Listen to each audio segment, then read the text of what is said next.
Community of South Padre Island is a pretty cool place to be and to live. It's a very small community. Just about everyone knows each other. We have many people who live here, work here, and want to know where we're going. Master planning for growth and development is critical because if you don't know where you're headed, it's very hard to make a systematic, well thought out plan. Our responsibility is to make sure that we maintain beach accesses so that the Open Beach Act in Texas, people have adequate egress and ingress in order to get down to the beach itself.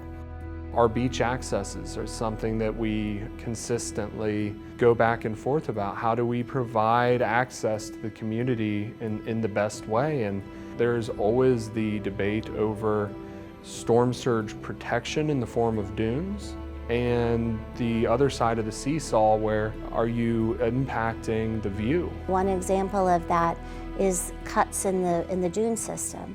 You know, everybody wants a walkway from the water to their place, their home, but also every one of those cuts can be a point of vulnerability for all the residents who live behind that. So how do you balance property owner rights and storm protection for the entire community?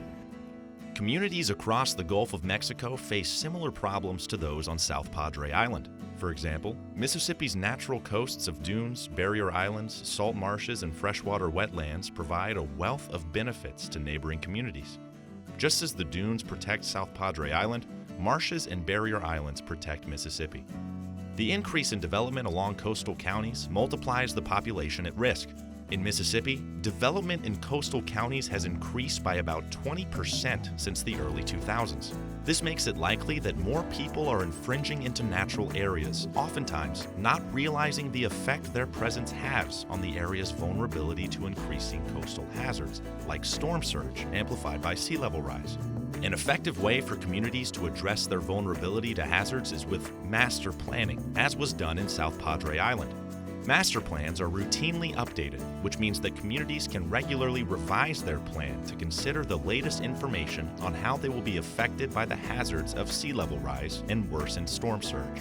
Communities all along the Gulf can learn from this. Mississippi, for example, is facing a risk of up to 11 feet of sea level rise in the next 80 years. Reaching out and involving everyone in the community is a very important component of master planning. Community disinterest is often cited as a cause of low participation in the master planning process, but this perceived disinterest more likely results from a lack of awareness or a belief that their input would not make a difference. Both of these issues can be addressed through clear communication with your city, town, or county. By incorporating community input and the most up-to-date science, master planning can ensure a balance of community concerns and increased resilience.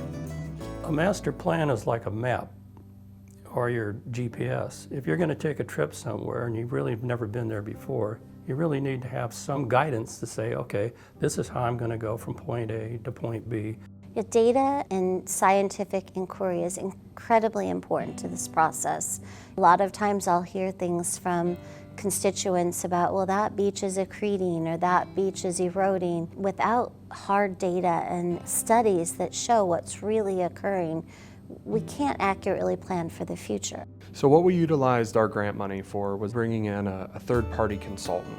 They are a third set of eyes. It's not the community alone, it's not city staff alone, it is a scientific mind looking at our situation and saying, how do we best proceed? The community and the city staff and the visitors, we've all been feeding them our thoughts and our desires for the island. And they've been sorting through all that and crafting a cohesive plan that we can adopt and move forward with as a community. We've taken a lot of time to do this type of in-depth analysis, and it's really helping us moving forward.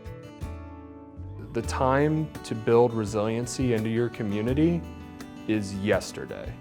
Resilience planning, and all the data that goes into it has to be done. There's no question about it.